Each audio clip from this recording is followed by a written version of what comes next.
Biobío en las ediciones especiales que estamos teniendo esta semana, donde nuestros candidatos a constituyentes 100% independientes del Cabildo Autónomo en Biobío entrevista a su gente, a cual siente alguna admiración o al cual siente que puede transmitir cosas importantes a la comunidad. Así que el día de hoy los vamos a dejar en este programa con Antonio Mena, quien va a ser el entrevistador de nuestro invitado. Él es candidato constituyente por el Distrito 20, es parte de la lista independiente del Biobío por una nueva constitución y su sigla es el I8. También es dirigente socioambiental de Salvemos el Río Andalién. Así que los dejo ahí para que él se presente y también, bueno, ahí Antonio, preséntese a su gente. Bueno, en esta oportunidad, Yaritza, tenemos invitado a Roberto Ávila Toledo, un connotado historiador. Él es abogado también, muy preocupado del tema de los derechos humanos. Y hoy día nos interesa hablar sobre el tema de las Fuerzas Armadas, que es un tema que ha hecho eco en la discusión de lo que debe ser la nueva Constitución, y ha sido recurrente la pregunta si debe estar considerado, debe ser nombrado en la nueva Constitución o no. Hoy día vamos a hablar acerca de la historia, el presente y el futuro de las Fuerzas Armadas, en base a la visión que Roberto tiene respecto de ello, fundamentalmente, y para clarificar postura. En lo personal, yo considero que el tema de las Fuerzas Armadas debe ser tocado acuciosamente en la nueva Constitución. Pero vamos a ver qué resulta de lo que conversemos. Súper, un gusto tenerlo aquí, don Roberto Ávila. Él, como decía ahí Antonio, es historiador, pero también al mismo tiempo igual es abogado de los derechos humanos. Es un placer para nosotros tenerlo en este programa. Y bueno, antes de irme y dejarlos a ustedes como panelistas, voy a invitar a la gente a que comparta esta publicación, a que nos escriba, a que nos deje sus comentarios. Ahí los invitados van a estar igual pendientes de lo que ustedes escriban para que puedan compartirlo. Así que los dejo y espero que tengan una bonita noche. Gracias. Estamos en pantalla ya entonces, ¿sí?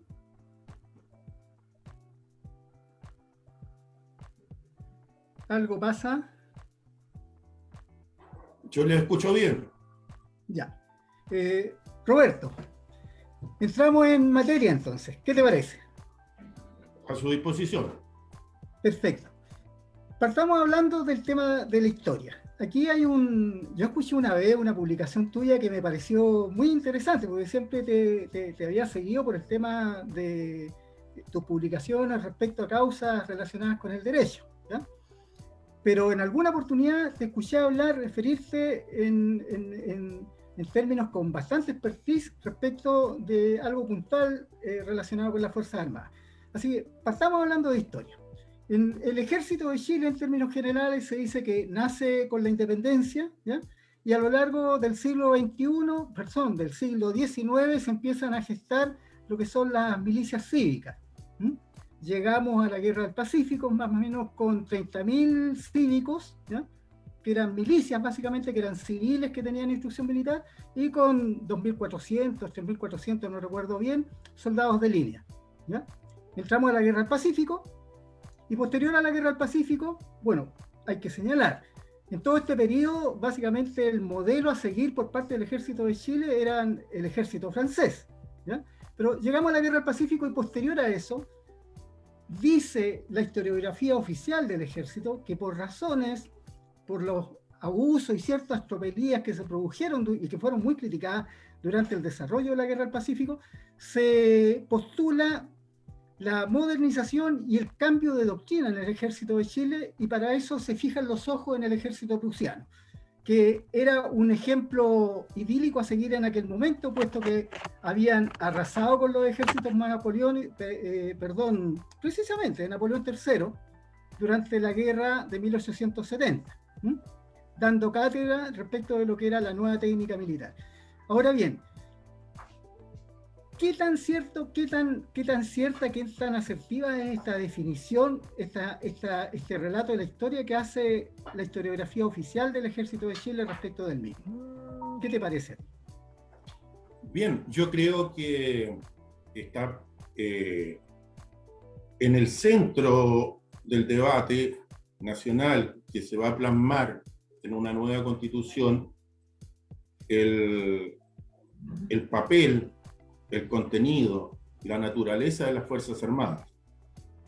Digamos que en los últimos 50 años, desde 1973 en adelante, la acción de las Fuerzas Armadas y Carabineros ha sido muy criticada, y con razón.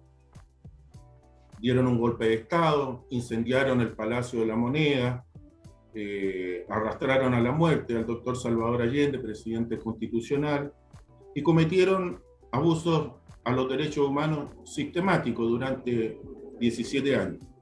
Además, permitieron que se enajenara las empresas del Estado a vil precio, se crearon las grandes fortunas a partir de quedarse con el esfuerzo de un país entero durante muchos decenios. La Corfo había logrado crear esta empresa y se privatizó todo a vil precio, una sinvergüenzura sin nombre que en su momento la Concertación se comprometió a revisar esas privatizaciones y no lo hizo. A estos 17 años de dictadura militar se le sumaron en el último tiempo actos de corrupción de gran significación, extendido, masivo, en el Ejército, en Carabineros, y también hay cositas que van a ir apareciendo grandes en las otras Fuerzas Armadas. Esto obnubila un poco el análisis sereno e histórico de las Fuerzas Armadas, porque hay un ambiente en la sociedad chilena antimilitar. Y yo no pretendo defender los militares. Soy abogado querellante que conseguí la condena de don Cristian Lavé, coronel de ejército, el jefe de la escolta del general Pinochet, que está en una última instancia en la Corte Suprema. Conseguí el procesamiento de don Juan Emilio Cheire, excomandante en jefe del ejército. Conseguí también el procesamiento de Santiago Sinclair Ollanedel, el vicecomandante en jefe del ejército de Pinochet, y de otra cantidad grande de militares. Varios residentes en Punta Pueuco están allí a partir de juicios que he llevado adelante. Digo esto porque no quiero aparecer como un defensor de las Fuerzas Armadas, pero creo que hay que hacer un análisis sereno y objetivo de lo que han sido las Fuerzas Armadas en la historia de Chile. Estimo que hay generalizaciones que no contribuyen a un análisis sereno y científico de la historia de las Fuerzas Armadas en Chile. Creo que en este ámbito el señor Baradit, de una manera bastante simplona, con algo más de elaboración, don Gabriel Salazar, pero cometen un error metodológico fundamental. Dicen, por ejemplo, que el ejército chileno solo ha servido a la represión, y hay que revisar eso. Revisarlo. El ejército no ha sido siempre el mismo, no es un solo ejército. En Chile han habido 4 tipos de ejércitos distintos, de naturaleza y de doctrina distinta. Se dice, por ejemplo, Salazar dice, el ejército chileno es el ejército que más ha matado civiles en América Latina. Y eso es incorrecto. No quiero disminuir los crímenes cometidos durante la dictadura militar, ni obviar la matanza de Santa María de Iquique, ni esas cosas, no. Pero quiero poner las cosas en su justa medida. Quiero dar un solo dato de comparación. En Colombia se dictó una ley de pacificación donde la persona que cometió crímenes de lesa humanidad concurre ante un tribunal y si confiesa todos sus delitos, la pena máxima son 5 años. Si no confiesa alguno y este reaparece después, esa pena se le hace anexa. Entonces los que van tienen todo el interés de confesarlo todo. Ha concurrido allí Salvatore Mancuso, que era el jefe de los paramilitares, Autodefensa Unidas de Colombia, que actuaban con el amparo del ejército. A él lo están procesando por 20.000 muertos y él se siente perjudicado. Dice que en realidad él tiene responsabilidad en 90.000. entonces no quiere que le queden los 70.000 afuera, porque después lo van a condenar por eso. Eso da una idea de la magnitud del conflicto colombiano. Quiero decirles que si se compara la represión, estoy haciendo historia rigurosa, no estoy defendiendo a los militares chilenos, lo he dicho. Digo contra ellos en los tribunales. Fui abogado querellante por la muerte del doctor Salvador Allende. Ahora hemos reiniciado el proceso por el bombardeo a La Moneda. No soy de la simpatía de los señores militares, pero quiero poner las cosas en su justo lugar. En Argentina, eso fue una masacre, una campaña de exterminio en gran escala, sobre la sociedad civil, sobre los grupos guerrilleros que combatían las dictaduras. En Chile se cometieron muchos crímenes, muchos, pero si hablamos comparativamente, no son tantos. Comparativamente digo que hay miles de asesinados, torturados, exiliados, sometidos a prisiones ilegítimas, víctimas de abuso. Veamos, pero ¿fue siempre el ejército el mismo? Hay que hacerse esa pregunta. Porque el antimilitarismo que está en Chile, ¿qué justificación histórica tiene? Son 50 años de abuso, de fraude al fisco. Las Fuerzas Armadas lo han hecho pésimo estos últimos 50 años. Pero mire, a partir del antimilitarismo desatado, se proponen cosas sin saber la historia. Se empezó a promover que le cambiaran el nombre al aeropuerto Arturo Merino Benítez. Y se proponía Pablo Neruda, un gran nombre, sin lugar a dudas. Pero se desconocía quién era Arturo Merino Benítez. Lo que no se sabía es que había sido compañero de causas políticas con Marmaduke Grove, había estado el año 32 en la República Socialista, había acompañado en 3 campañas presidenciales al doctor Salvador Allende con una consigna: la familia militar con Allende. Ese era Arturo Merino Benítez. El nombre, el decreto, lo firmó el doctor Salvador Allende. Cuando llegaron los militares, como vieron que era un comodoro del aire, pero ignorantes como son, no sabían quién era y le pusieron el nombre. Pero ese era Arturo Merino Benítez.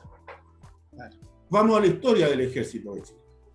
El Ejército de Chile se funda con 200 guasos a caballo que trae Bernardo Higgins de su fundo, de su hacienda. Y a ellos se suma el único militar de carrera que había en ese momento. Estamos hablando de fines de 1810, que es el general Juan Mackenna. Juan Mackenna era un irlandés cuyo padre conocía a don Ambrosio Higgins y llegó por estas tierras buscando mejores destinos y trabajó con el general O'Higgins, con Ambrosio O'Higgins, papá, cuando este fue virrey del Perú. Claro. Cuando terminó el virreinato del Perú, don Ambrosio O'Higgins le dio una destinación como gobernador de Osorno a don Juan Mackenna. Con eso le cambió la vida. Era una destinación para que él tuviera tierra, ganado, poder político. Terminó casándose con una muchacha de la aristocracia. Hizo una vida soñada. Pero don Ambrosio le dijo: mire, yo le pido una sola cosa a usted. Yo tengo un hijo en Chile.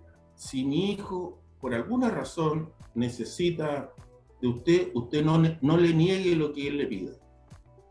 Solo eso, a cambio de lo que yo le estoy dando, que era mucho. Claro. Cuando O'Higgins vio que no había ningún militar de carrera en favor de los revolucionarios, le escribió a Juan Mackenna. Y Juan Mackenna, que era un irlandés, no era chileno, y cumplía su palabra, se vino y se puso a disposición. Y él organizó el ejército hasta que llegó José Miguel Carrera, que era un militar de carrera y que tomó el mando. Este ejército se organizó, este ejército independentista, revolucionario, se organizó de acuerdo a la doctrina española. La doctrina de un ejército son los grados militares, su concepción ideológica. Todos los ejércitos tienen una concepción ideológica. El ejército cubano que conocí, yo fui 6 años funcionario de la Embajada de Chile en Cuba, es un ejército absolutamente distinto al chileno, que hace cosas distintas. Por ejemplo, el ejército cubano se provee de sus propios alimentos. Tiene chacras donde cultivan, siembran, cosechan y venden a muy bajo precio el excedente a la población y regulan el mercado. Eso no tiene nada que ver con el ejército chileno. Los ejércitos tienen una... Sin embargo, ¿Ah? permítame que te interrumpa, eso no, ¿cómo se llama? No afecta su capacidad militar. No, porque, digámoslo francamente, en el ejército le sobran muchas horas a los soldados. Usted recibe la instrucción y después, ¿qué hace?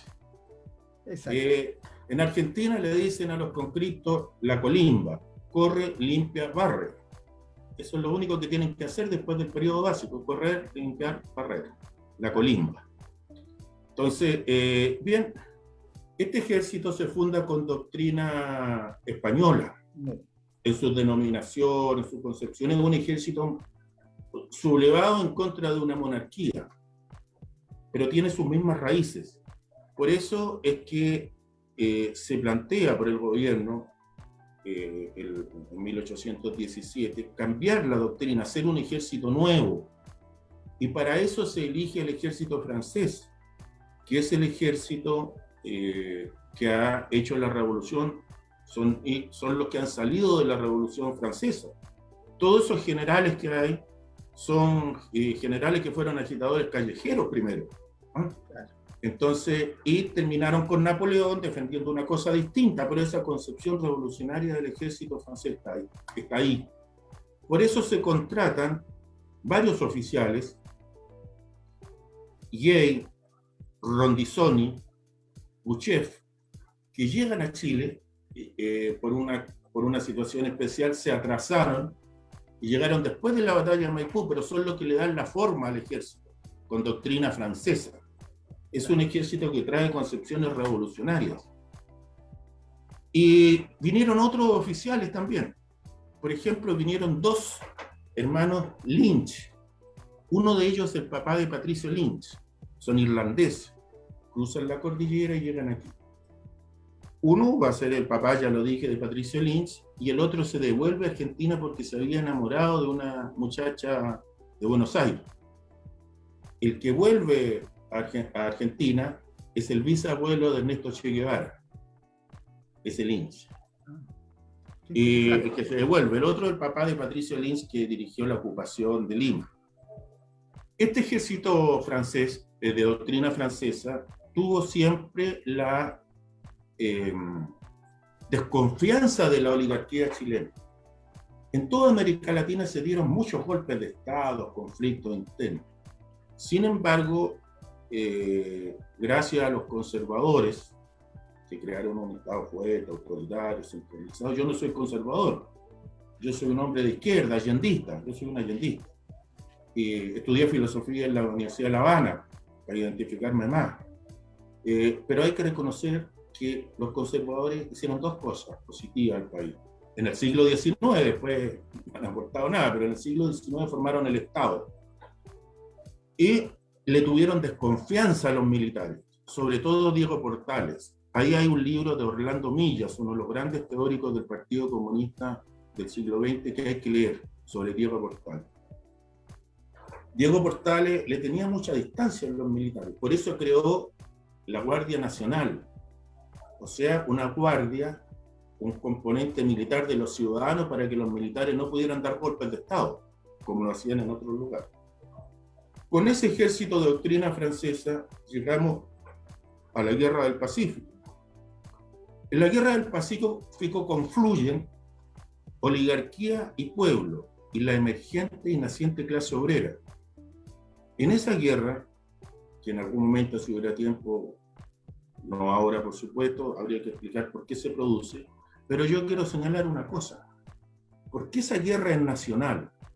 Por lo siguiente. Chile era un país campesino.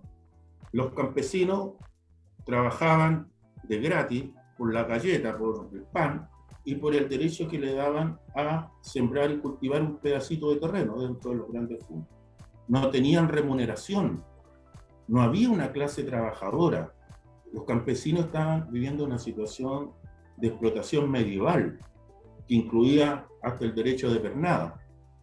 En esa circunstancia aparece en el norte la explotación salitrera, y el campesino vejado, humillado, aislado, se transforma en obrero salitrero. Y eso es un salto histórico gigantesco, porque recibe remuneración, le pagan por lo que hace, y él con su dinero puede hacer lo que quiera. Y eso estremece la sociedad chilena, porque está apareciendo una nueva clase social. Por eso en la Guerra del Pacífico confluyen en tan perfecta armonía pueblo y oligarquía. Los obreros iban a defender su fuente de trabajo, que por primera vez les pagaban por trabajar. Y los otros iban a defender sus intereses, eran los dueños de la salitrera, los hijos de los dueños de la salitrera, pero eso fue una guerra nacional.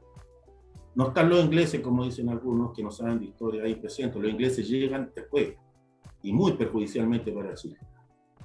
Se gana esa guerra y se dice, en un error histórico por el presidente Balmaceda, que hay que tener un ejército más eficiente. Usted mencionó abusos cometidos por el ejército chileno. Yo debo decirle que la entrada a Lima fue en perfecto orden. El alcalde Torrico rindió la ciudad. Que los abusos se cometieron en Chorrillos y Barranco, eran balnearios de la oligarquía, pero eso se cometieron porque ahí se atrincheraron los peruanos, rompiendo las leyes de la guerra, que decían en ese tiempo que no se podían dar combate en lugares habitados por población civil. Y efectivamente se cometieron incendios, se fusiló a la compañía entera de bomberos Garibaldi, de origen italiano, se violaron mujeres, se cometieron muchos abusos. Pero miren la actitud del ejército. ¿Qué hace Baquedano? Al día siguiente fusila a 96 de los insubordinados. Lo fusiló.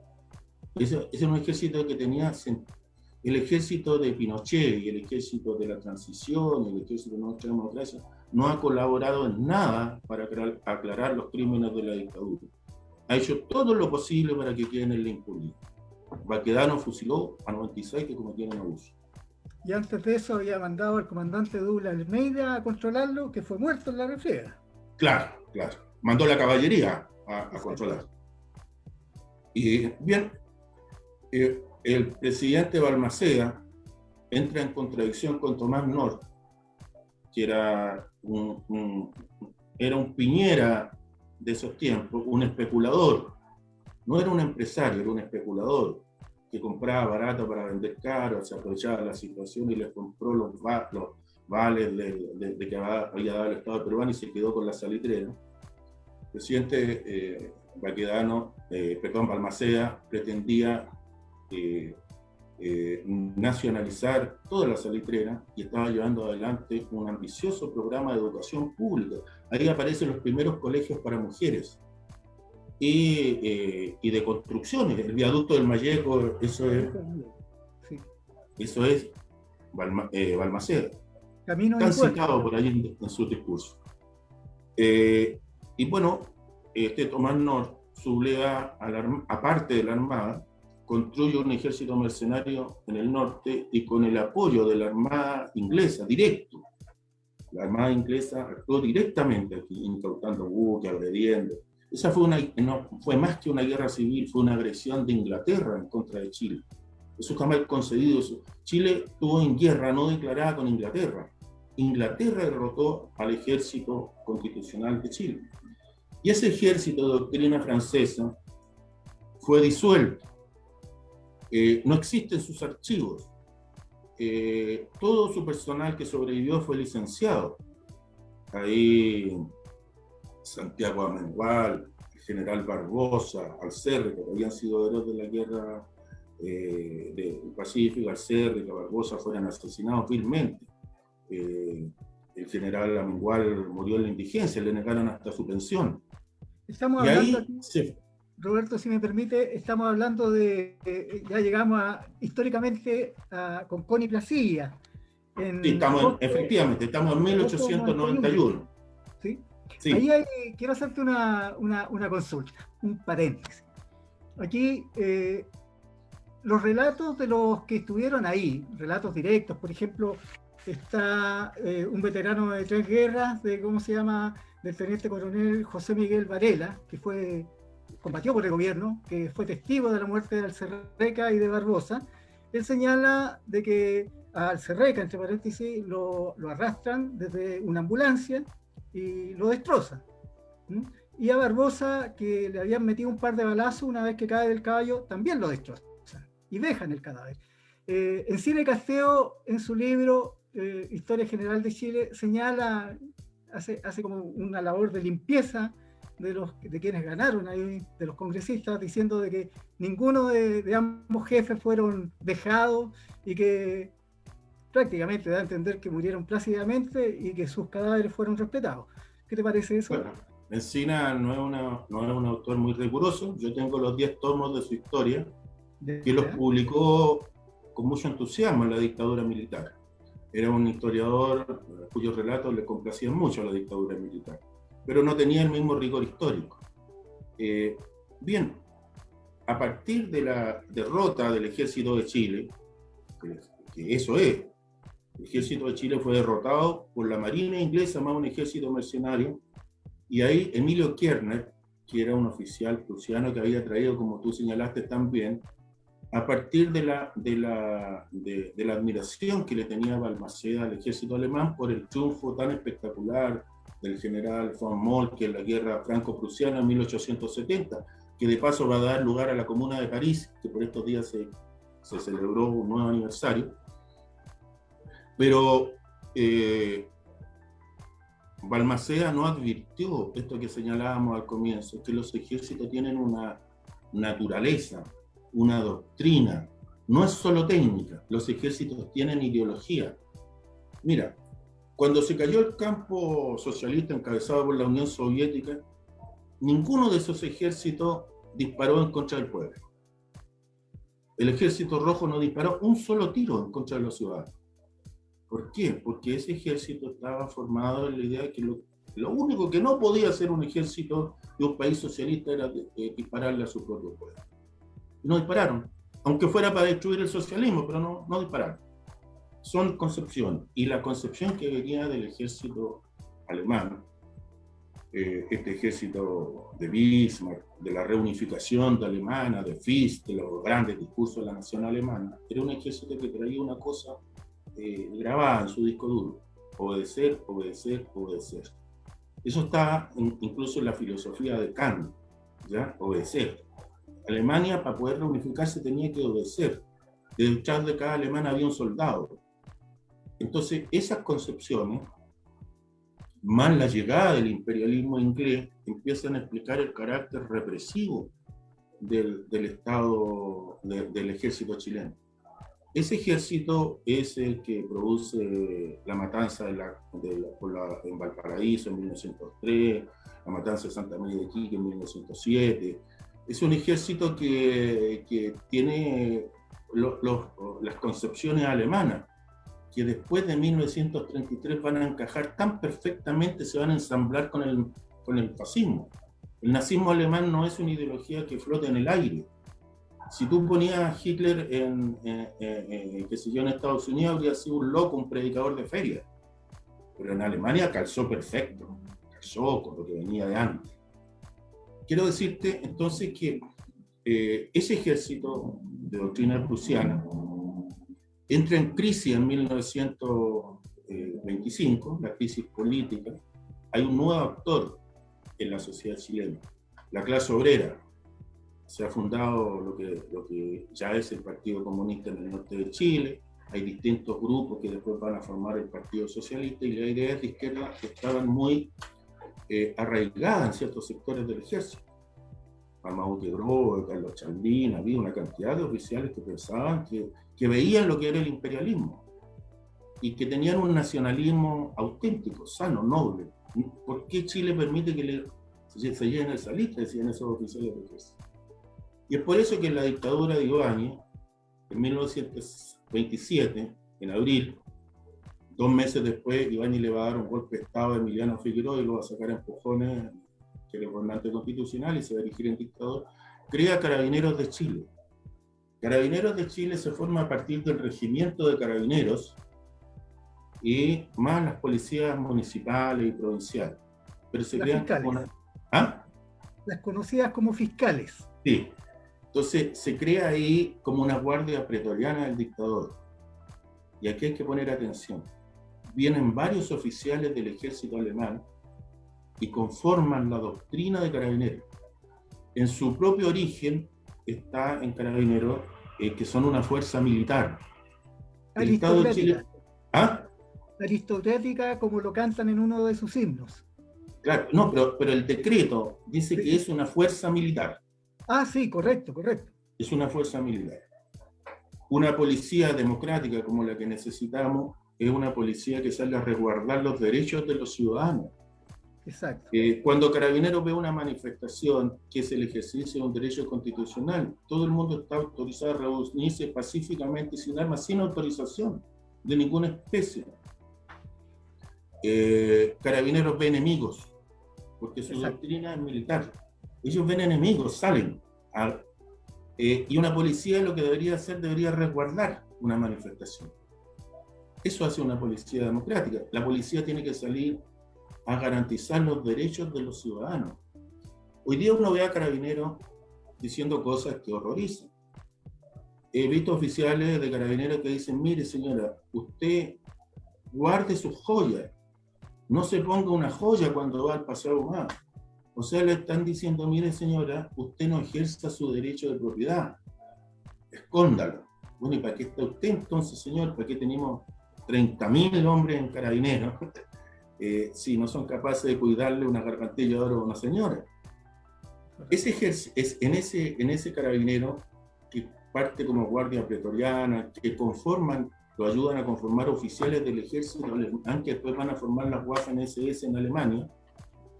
Ese Carabinero cae con el dictador Ibáñez, cuando este es derrocado en julio, más que derrocado, el propio ejército le dice que se vaya cuando no logra formar un gabinete.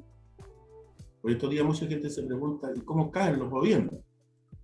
Bueno, cayó porque el propio ejército le dijo, mire, si usted no logra formar un gabinete, si nadie quiere ser ministro suyo, de aquí a mañana a las 6 de la tarde usted tiene que irse. Y nadie quiso ser ministro de Ibáñez, se tuvo que ir. Y la furia popular cayó sobre Carabineros, que había sido el gran ente de la represión. Y estos se escondieron en sus cuarteles. Y se crearon milicias ciudadanas por la zona de La Reina, en Quinta Normal, que después van a irse sintetizando y una termina en las milicias republicanas, con orientación fascista, que estaba en el ambiente, en el mundo. Estaba Mussolini, Ibáñez había sido parte de eso, Gerardo Machado en Cuba, en Portugal Oliveira Salazar. Y eso, esta policía es restablecida por Arturo Alessandri Palma, que tan inmerecidamente tiene un monumento aquí frente al Palacio de la Moneda. Muy merecido. Eso fue un violador de derechos humanos, agredió la libertad de prensa. Bueno, un Alessandri. Decía doña Violeta que el león es un sanguinario en toda generación. Y Arturo Alessandri los repone porque no quiere que estén estas milicias privadas. Naturalmente, porque un Estado tiene que tener su propio poder punitivo, no puede depender de los particulares. Y ellos debutan el año 1938. Hay un intento de golpe hasta ingenuo de sectores ibañistas que seguían al líder del partido nazi chileno, Jorge González Fosmaez, que después que se rinden, después se tomaron la Universidad de Chile, los trajeron rendidos donde está el Ministerio de Justicia, ahora que era el Seguro Obrero, y los fusilaron, casi 40, fue una matanza muy cruel, que dirigió un general Arriagada, y que después Arturo Alessandri Palma lo indultó. Bueno, la historia del ejército prusianizado, si usted ve, carabinero tiene una estructura de mando que es de un ejército. Cabo, sargento, teniente, capitán, mayor, coronel, general. Generales de carabineros, eso es incomprensible en una policía. Los generales responden a una estructura distinta que son del ejército. Entonces, estructura de carabineros de un ejército. Fíjese que la policía de investigaciones tiene una estructura distinta que trajo Vicuña Maquena en el siglo XIX. Ellos tienen los detectives. Los detectives le ayudan a un inspector. El inspector investiga un delito. Varios inspectores conforman una comisaría que la manda un comisario y varias comisarías conforman una prefectura que la manda un prefecto.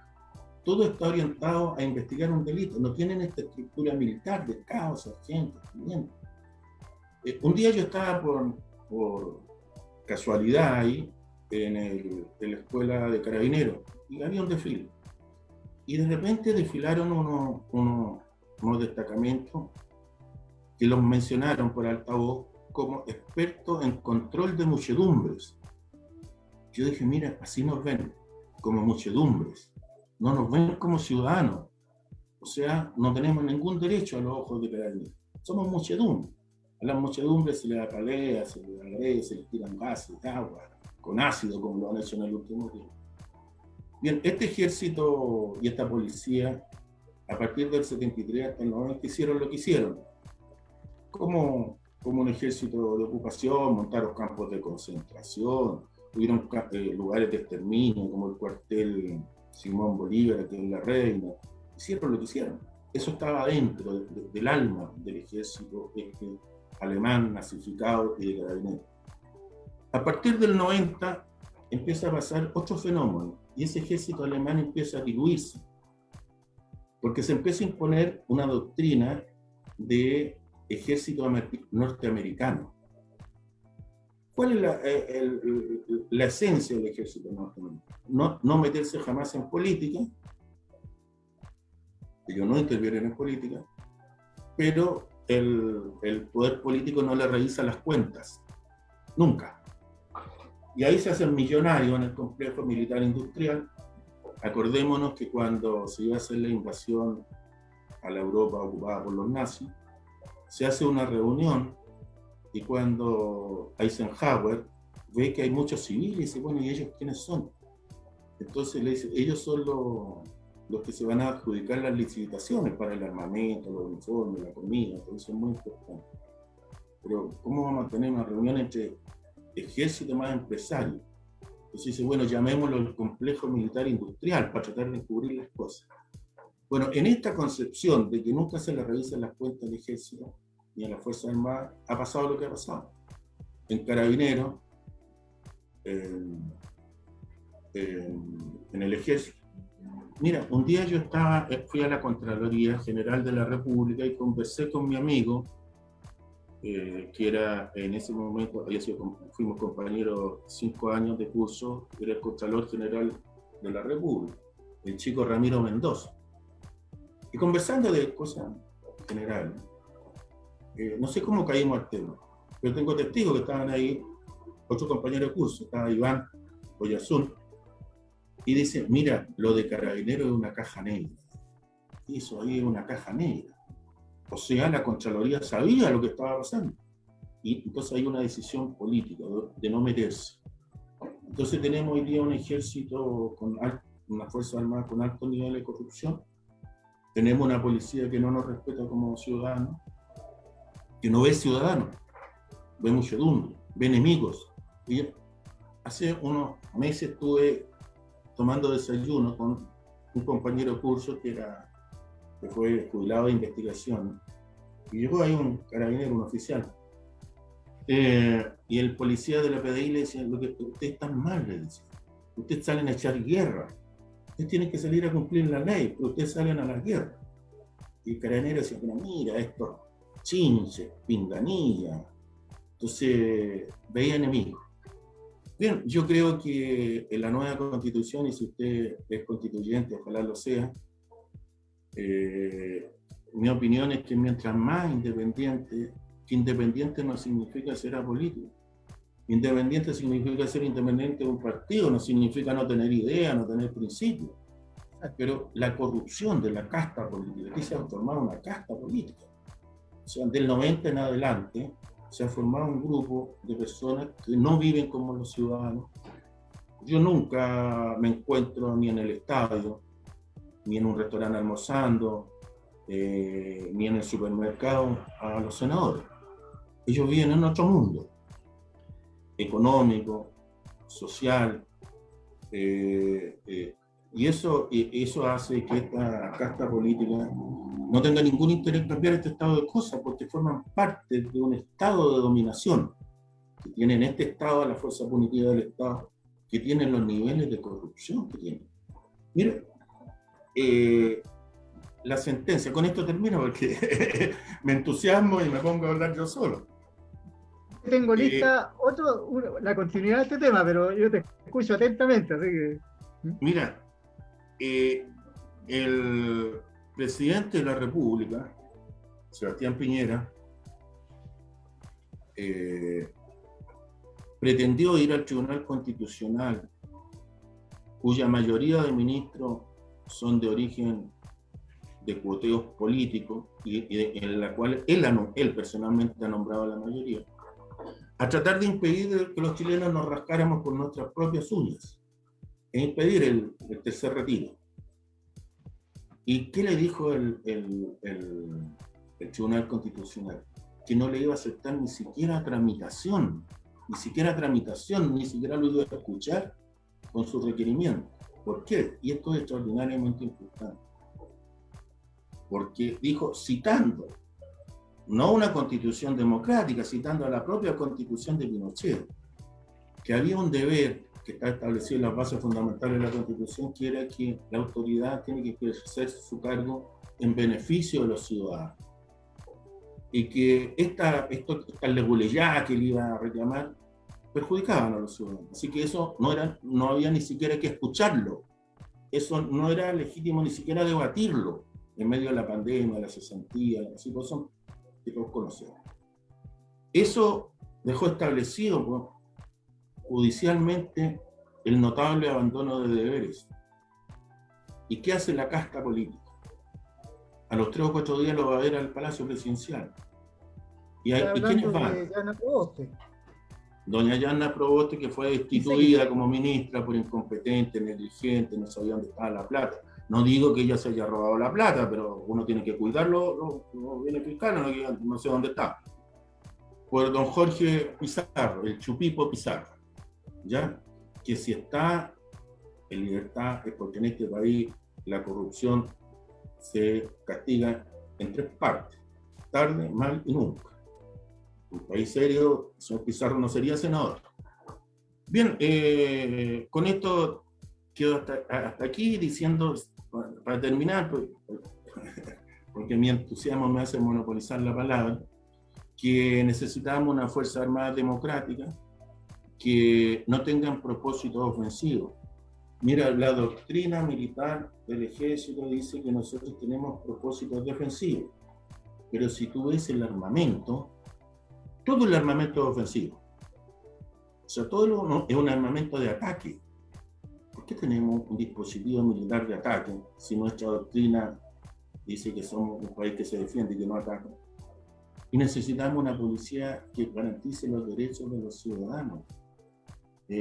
Mira, en esta situación de crisis política se han muerto más de 30 chilenos, más de 400 han visto mutilados sus ojos, miles de chilenos han caído presos, muchos de ellos con partes falsificados por carabineros. Ahí no hay un coronel que está preso porque imputaba cosas que eran mentiras. Hemos visto los videos donde le dice un carabinero al otro, no, cárgalo con la molotov, y el carabinero no, le dice, no, si no la llevas, tú no sirves para nada, le dice. Ese carabinero no debería estar en la Fuerza Armada, debería haber sido expulsado en 24 horas. Necesitamos una Fuerza Armada distinta. La casta política no va a hacer cambios porque forman parte de lo mismo, entonces los independientes. Bueno, déjate ahí, porque ya hablé mucho.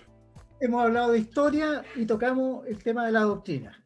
un ejército pasado, fundamentalmente republicano, un ejército actual que básicamente obedece a una doctrina aristocrática. De hecho, yo fui reservista 12 años, conozco bastante cómo funciona la cosa por adentro y me tocó escuchar numerosas veces a oficiales jactarse de que el ejército chileno es aristocrático. Con mucho orgullo lo señalaban. Pero ahora vamos a hablar del tema de escalafón. ¿Te parece? Sí, por supuesto. Y aquí está muy relacionado con lo anterior, ¿eh? Así que vamos a volver un poquito atrás en la historia. Y en el tema del escalafón, una de las justificaciones para mantener las cosas como están, porque ahora que se está hablando, por ejemplo, en el Congreso, a través de una comisión, hace poco concurrió el general director de Carabineros a señalar por qué el escalafón no debía ser tocado, ¿ya? Y que Carabineros en realidad había cometido pequeños errores que eran subsanables, básicamente con actos administrativos, pero que estaba todo bien y todo debiese seguir más o menos igual. Ocurre hoy día, contra aquellos que se oponen a modificar el escalafón, la inconsistencia de que básicamente todos los héroes que las Fuerzas Armadas y de Orden de Chile alaban, son los que corresponden al ejército anterior, al ejército republicano anterior de la Guerra del Pacífico. Y ahí tenemos que cuando nosotros revisamos el tema del escalafón, el escalafón es bien distinto de lo que es ahora. Si vamos a Manuel Baquedano se involucra con el ejército más o menos a los 14, 15 años cuando se arranca de la casa y se enrola en el ejército que va a combatir a la Confederación Perú-Boliviana. Parte como soldado, se destaca y a los 16 años asciende a subteniente, por ahí. Y ahí inicia su carrera. Por ahí algunos lo acusan que fue parte del genocidio mapuche, que estuvo a cargo del genocidio mapuche, cosa que no es cierto. Baquedano cuando estuvo en Arauco tenía el cargo nominativo de sargento mayor, que después cuando vuelve a Santiago como comandante de un regimiento de caballería pasa a ser un mayor efectivo y después asciende rápidamente a teniente coronel. Pero era un oficial subalterno. Pero básicamente, ¿qué te quiero señalar? Hace toda una carrera, desde soldado raso hasta el más alto grado, comandante en jefe del Ejército de Chile con el grado de general. Los grandes héroes de Chile, todos señalan más o menos esa misma historia. Pedro Lagos, que es uno de los pocos que pasó por la escuela militar, no sale con el grado de oficial de la escuela militar, sale con el grado de sargento. Y a partir de sargento empieza a escalar hasta llegar a ser lo que es el conquistador de Arica, con todos los muere un poco tiempo después. Ignacio Carrera Pinto, el combate de la Concepción. Ignacio Carrera Pinto, su historiografía señala que era un arriero previo a enrolarse al ejército. Había hecho numerosas actividades, pero básicamente se dedicaba al arreo de animales. Y Ignacio Carrera Pinto, cuando se enrola, a pesar de que era un cuico, parte con el grado de sargento. Parte con el grado de sargento. Se destaca en Tacna lo hieren, y contrario, lo hieren ni tan grave ni tan suave, una herida que podría haber sido imposibilitante, pero en lugar de retirarse a segunda línea, sigue comandando un ataque, y en base a ese mérito lo ascienden a subteniente. Después, en San Juan Chorrillo, asalta 7 trincheras seguidas, las toma, y llegando a Lima, lo premian con el grado de teniente, con el cual combate en el combate de la Concepción. Póstumamente asciende a capitán porque no alcanzó a recibir los grados. Pero la verdad de las cosas que combatió. Hizo toda una carrera, quiero señalar, como los otros que señalé, desde soldado raso o de subalterno, básicamente, hasta alcanzar los grados de oficial. Y son alabados y honrados por el Ejército de Chile y puestos como ejemplo. Pero era, entonces, como tú bien dices, un arriero. Su profesión era arriero. Como Higgins era un agricultor. O Higgins era un agricultor. Entonces, ¿qué te quiero señalar con esto? Ciudadanos en armas. Visto todo esto, bueno, si revisamos a Luis Cruz Martínez, a Julio Montt Salamanca, a los grandes héroes del combate de la Concepción, señalo este combate, señalo esta batalla, porque de ahí radica el acto más sublime del Ejército de Chile, que es el juramento a la bandera. ¿Ya? Luis Cruz Martínez, Arturo Pérez Canto eran estudiantes del liceo, se arrancaron. Julio Montt Salamanca, que era del regimiento Lautaro y que por estar enfermo pasó a la cuarta compañía del Chacabuco horas previas al combate de la Concepción. De él no hay mayor antecedente a que se dedicara, era un cuico, había salido del liceo y básicamente no tenía ningún oficio, pero básicamente estamos hablando de ciudadanos que se convierten en soldados para defender a la patria, como tú bien lo señalaste.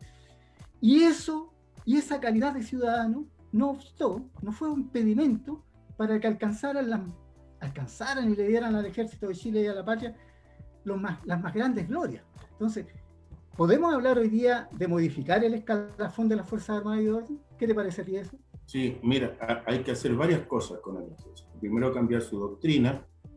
Hay que hacer una doctrina nacional, no imitar el ejército extranjero. Nosotros tenemos que tener un ejército democrático, ¿ya? Segundo, hay que terminar con una escuela de suboficiales y una escuela de oficial. La persona tiene que entrar a la milicia y llegar hasta donde su método, su capacidad, su esfuerzo, el reconocimiento lo lleve. Uno llegará hasta capitán, el otro sargento, el otro general, pero tiene que haber una sola escuela matriz de formación. No puede existir esta escuela absolutamente clasista. Mira, la Marina tiene una escuela de oficiales, la escuela naval, que es absolutamente clasista, cerrada, excluyente, y donde tienen criterios de selección muy especial. Mira, le piden en la Fuerza Armada ahora lo que llaman el DHP, el Departamento de Honorabilidad Personal. O sea, si cualquier familiar tuvo una sanción penal, no puede entrar al ejército, a las escuelas de formación. Pero sí puede entrar aquel cuyo padre o tío cometió los crímenes y los delitos más graves, que son los delitos de lesa humanidad. O sea, el hijo de un asesino en serie puede entrar a la escuela militar. Y el hijo de una persona que se robó medio kilo de queso en el supermercado no puede entrar a la escuela militar porque no tiene el honor suficiente. Entonces, hay que cambiar la concepción, hay que hacer coherente la doctrina con nuestra propuesta de seguridad nacional, que no es lo mismo que seguridad nacional. Porque, mira, la seguridad nacional está concebida para defender al Estado de los ciudadanos, o sea, es por naturaleza anticiudadano. Crea una fuerza punitiva del Estado absolutamente separada. Mira, hay poblaciones militares, tribunales militares, hospital militar. ¿Pero qué son? Si ellos son unos funcionarios públicos igual que cualquiera. Desde el punto de vista de su función en el Estado, de quién les paga las remuneraciones, un oficial del ejército no es distinto a un funcionario de la municipalidad de Pichintún. Son dos funcionarios que trabajan para el Estado. Las municipalidades son corporaciones de derecho público, pero que viven del Estado, una función estatal. Y ese estanco separado de la sociedad hay que romperlo. Y hay que imbuirle, mira, de una doctrina distinta. ¿Cómo es posible que la Marina todavía tenga un monumento del almirante Merino? Si no, fue un golpista. Fue un golpista el que ayudó a reprimir durante 17 años y cometieron los peores crímenes en contra de los ciudadanos. Cuando Simón Bolívar decía, maldito sea el soldado que dispare contra su propio pueblo. Porque cuando un ejército dispara contra su pueblo es como pegarle a la mamá. Es tan brutal como que un hijo le golpea a su madre. Porque, ¿qué hacemos los ciudadanos? Nos privamos del uso de las armas, establecemos que solo las armas las puede tener el ejército y la policía, entonces, para que nos resguarden, no para que nos agredan. Les financiamos su carrera, su remuneración, y a cambio nos meten presos, nos torturan, nos hacen desaparecer, nos mutilan los ojos. Hay una concepción que hay que cambiar, que es doctrinaria, que es ideológica. Mira, ¿por qué pasa lo que pasa? Yo en solitario casi siempre reclamaba, a los que me quisieran escuchar, escribía columnas de opinión, que era una muy mala idea que Carabineros tuviera una relación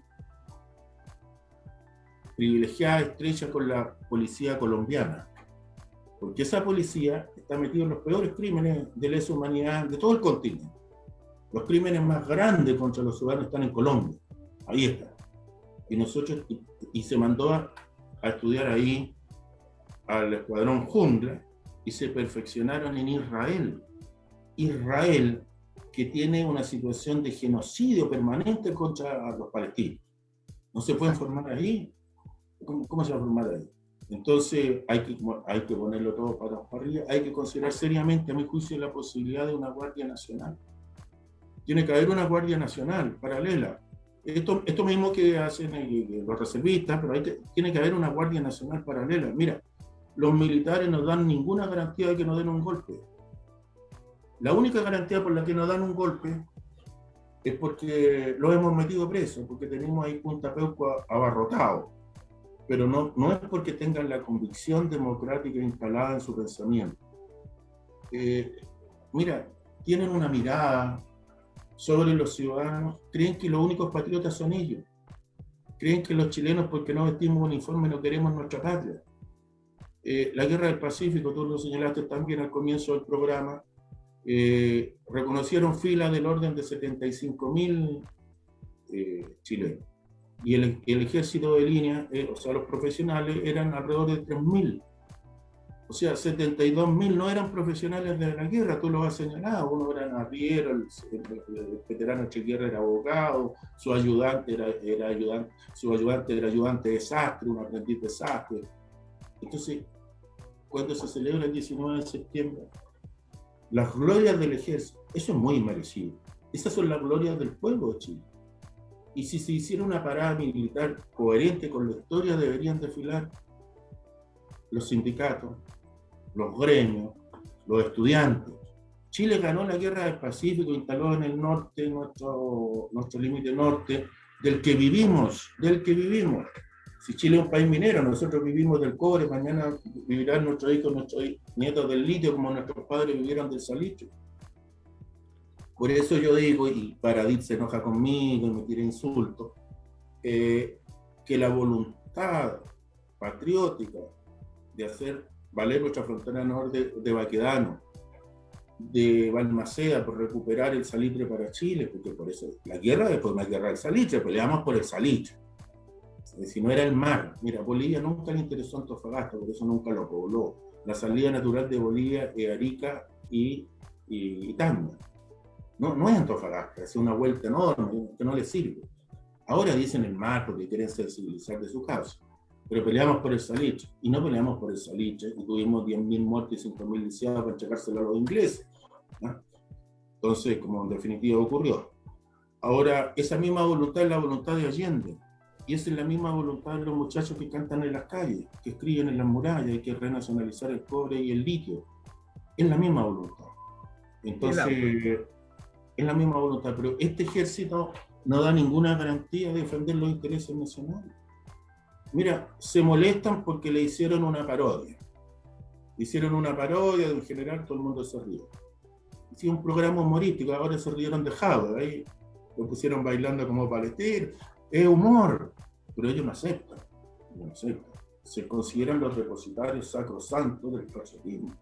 Y después de lo que han hecho.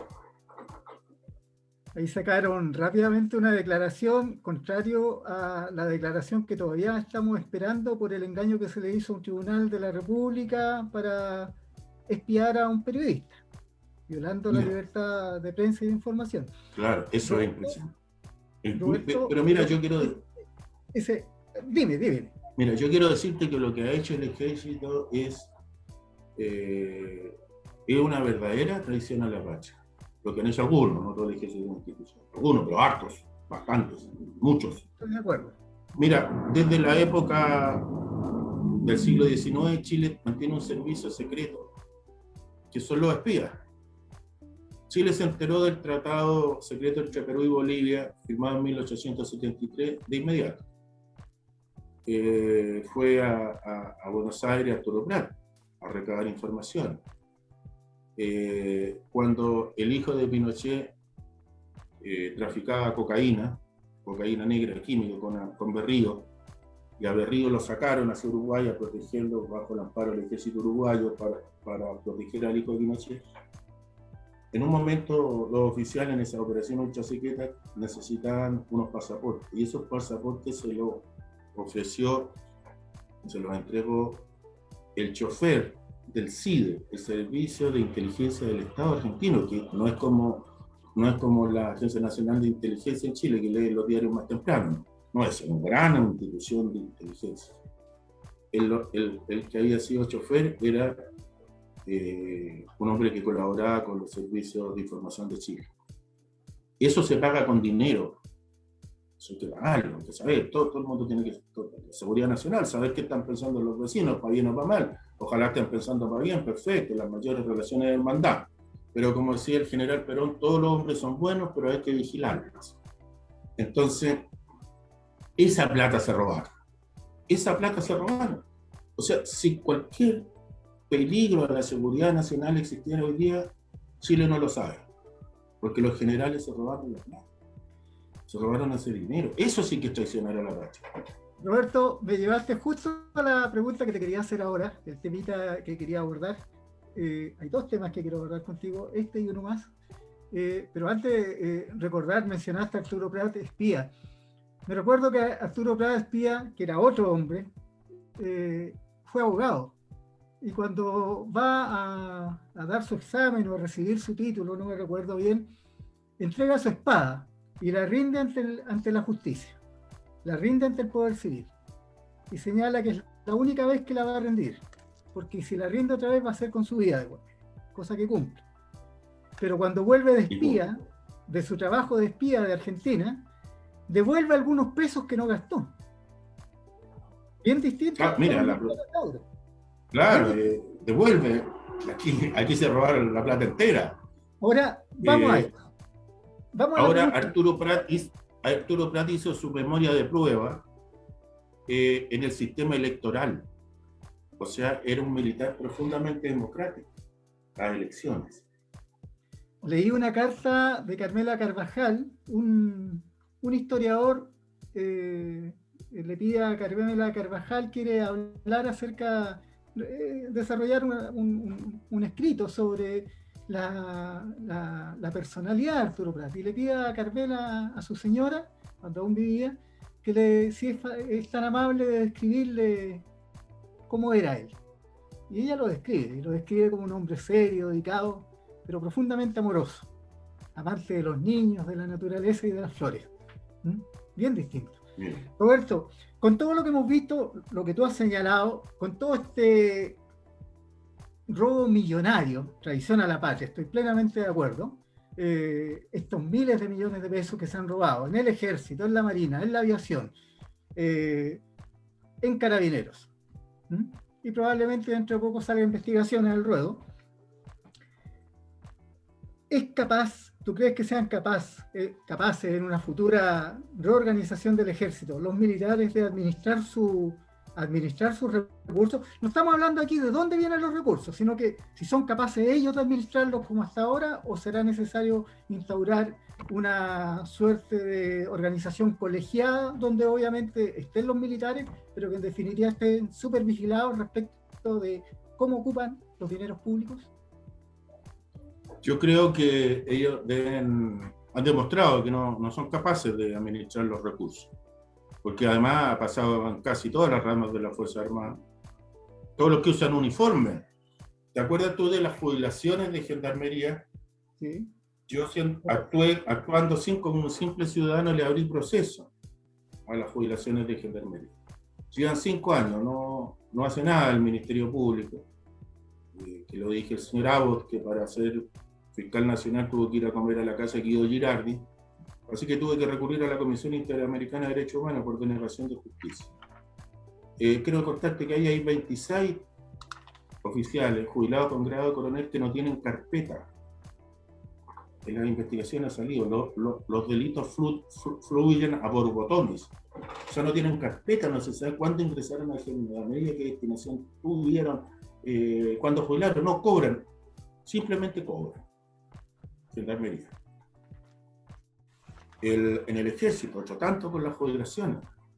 Yo una vez me hicieron una entrevista en Radio Universidad de Chile porque presenté una querella y le abrí proceso ahí, que duerme el sueño de los justos, los fiscales no hacen nada.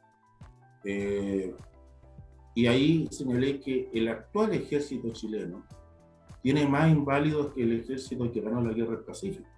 Hay más hoy día que tienen invalidez de segunda clase, o sea que según ellos están incapacitados para realizar cualquier tipo de actividad laboral. Entonces, es un escándalo lo de las jubilaciones. No están en condiciones de... Además son abusivos, mira, en su dictadura militar nos dejaron a todos los civiles enchufados con la AFP. Y si eran tan buenas, ¿por qué no se pusieron ellos en la AFP? No, ellos tienen un sistema de reparto ahí, el Estado le pone más plata para la jubilación a las Fuerzas Armadas que a todo el pilar solidario. Eso tiene que terminar, es un privilegio limitante. El militar es un funcionario público que debe contar con el respeto y el cariño de su pueblo. No hay ninguna política de seguridad que funcione si la gente desconfía de la fuerza punitiva del Estado.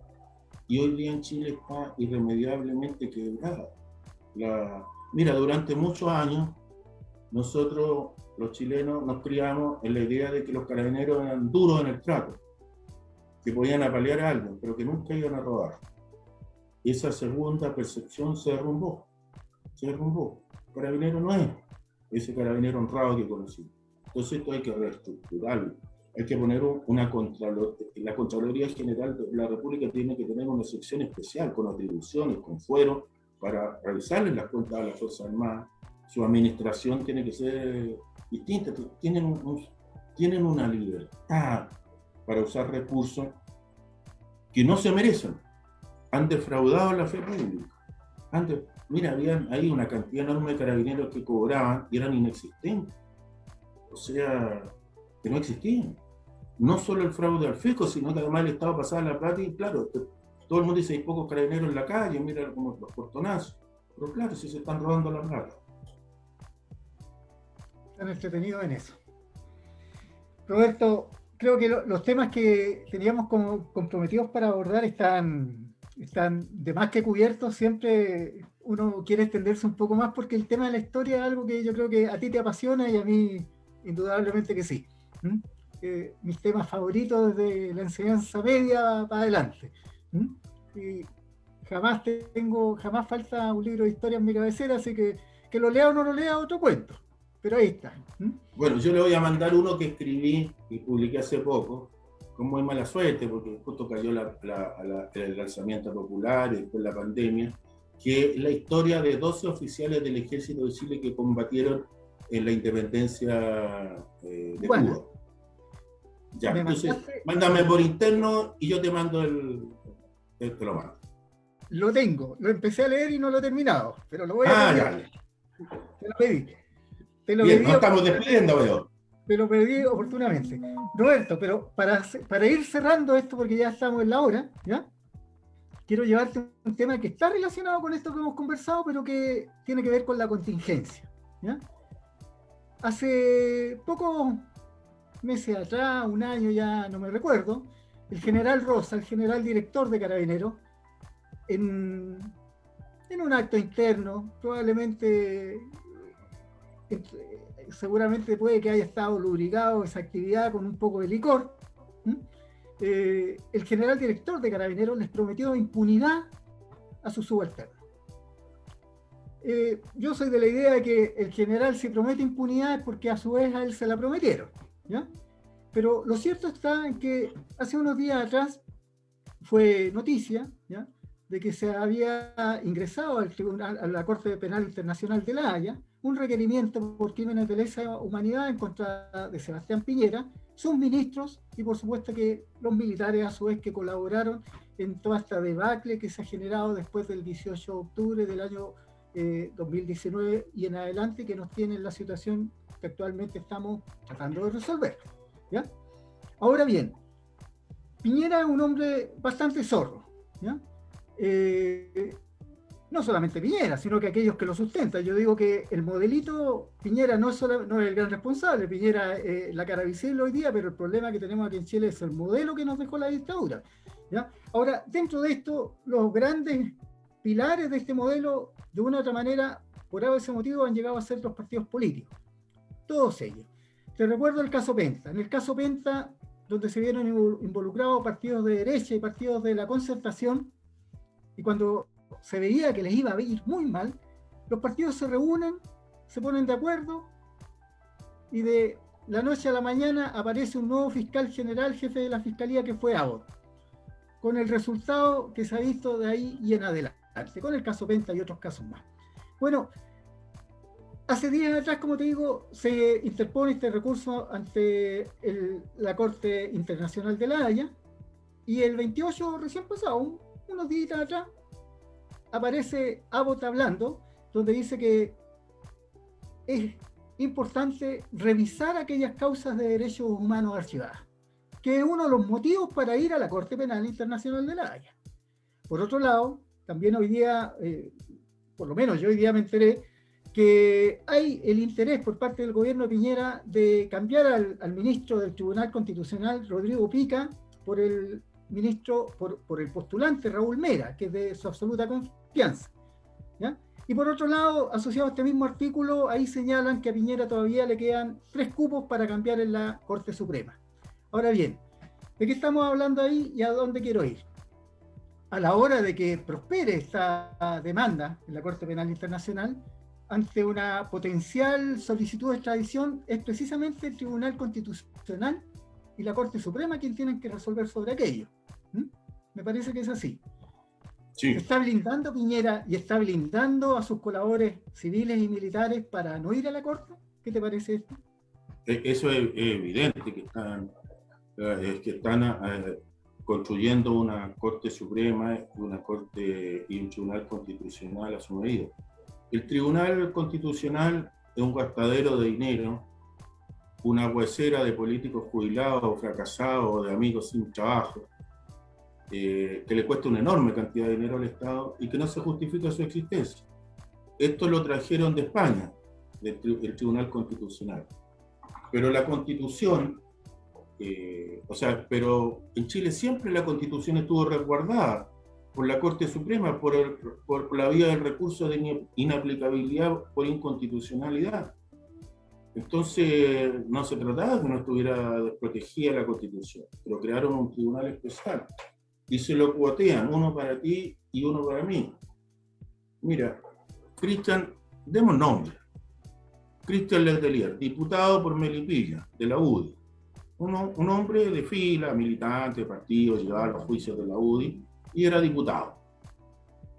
Cuando el hijo del senador Larraín requería de un distrito seguro, entonces sacaron a Cristian Letelier, no lo dejaron que fuera de candidato, pusieron al hijo del senador Larraín, que ganó en ese cupo de diputado, y a Cristian Letelier lo mandaron a lo que en tribunales se llama el 8x8. Son 8 años por 8 millones mensuales. Entonces agarró un 8x8. Entonces, si tú revisas la lista de los ministros, no hay ningún constitucionalista destacado. Hoy día el Estado en su conjunto se ha hecho un botín. Mira, nombraron a Alberto Espina en el Consejo de Defensa del Estado. El Consejo de Defensa del Estado es la institución que reúne los abogados que defienden al Estado. En su propia definición se dice que tienen que ser los mejores litigantes, o sea, el que está en el juicio diariamente, porque va a pleitear defendiendo los intereses del Estado. Alberto Espina hace 30 años que no lleva un juicio, es un político profesional, es un parlamentario. ¿Cómo puede transformarse en litigante? Ahí tuvieron a la señora Blanco, a esta niña muy querida por la presidenta Bachelet. Tuvo que renunciar porque fue acosada por las investigaciones y se hizo incompatible que defendiera al Estado y estuviera investigada por lo mismo. Mira, el Tribunal Calificador de Elecciones. El Tribunal Calificador de Elecciones es una justicia especial dentro de los tribunales que lo conforman los tribunales electorales regionales, más el Tribunal Calificador de Elecciones, que es una suerte de Corte Suprema de todos los tribunales electorales regionales del país. Dime, ¿qué nos dice la lógica? Que ese tribunal calificador de elecciones tiene que estar compuesto por abogados. Es obvio que para ser juez hay que ser abogado. ¿Tú sabes cuál es la última que se incorporó ahí? Y lo digo respecto de alguien. ¿Ah? No tengo idea, pero dime, te escucho atentamente. Se incorporó don Jaime Gasmuri, de quien tengo muy buena impresión personal y nunca recibí un maltrato de su parte, no tengo ninguna animosidad personal con él. Pero Jaime Gasmuri es un ingeniero agrónomo, o sea, sabe de cómo se plantan los choclos, cómo se cultivan las cerezas. Es un ingeniero agrónomo y está de ministro del Tribunal Calificador de Elecciones. O sea, esto es el más vil cuoteo político. Por eso en el TRICEN les dieron como bombo a los candidatos independientes y a los partidos que no son parte de la casta política. Entonces, la necesidad de una nueva constitución es urgente, apremiante, y la necesidad que se vote por independientes es urgente. No se puede votar por los partidos porque no se puede dejar al gato cuidando los bistecs. El gato no puede cuidar la carnicería. Entonces, si hemos llegado a donde estamos, es porque la casta política lo permitió, porque la casta política lo patrocinó y porque la casta política profita de ello. Se han hecho ricos. Se han hecho ricos. Roberto, ha sido una interesante entrevista. Completamos el plazo, nos pasamos un poquito, quedamos con gusto a poco, yo creo, en varios temas.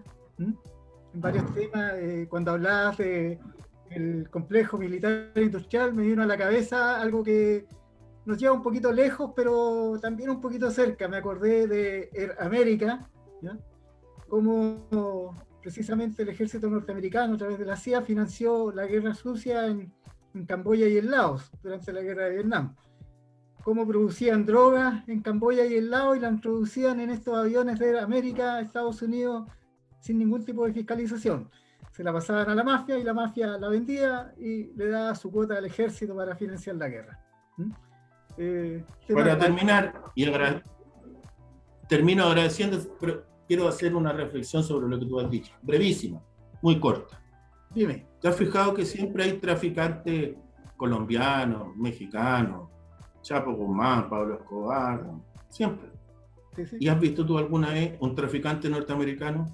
Porque alguien distribuirá las drogas en Estados Unidos, supongo yo, pues no llegarán con el avión, el cargamento y se pondrán a vender en la plaza. Tiene que haber algo. Nunca cae preso un traficante norteamericano. Nada más que decir. Nada más que decir. Bien, nos despedimos. Sí, nos despedimos. Ha sido un gusto, Roberto. Yo creo que, bueno, quedamos con gusto a poco. Yo creo que hay hartos temas que podemos conversar, a ver si tenemos la oportunidad de encontrarnos en una próxima oportunidad. ¿Ya? Alguna vez hablemos del Poder Judicial. Me parece. Del Poder Judicial. Me parece. Bueno, muchas gracias, amigos, y un abrazo a todos los compatriotas del Biobío. Un gusto, Roberto. Nos estamos viendo.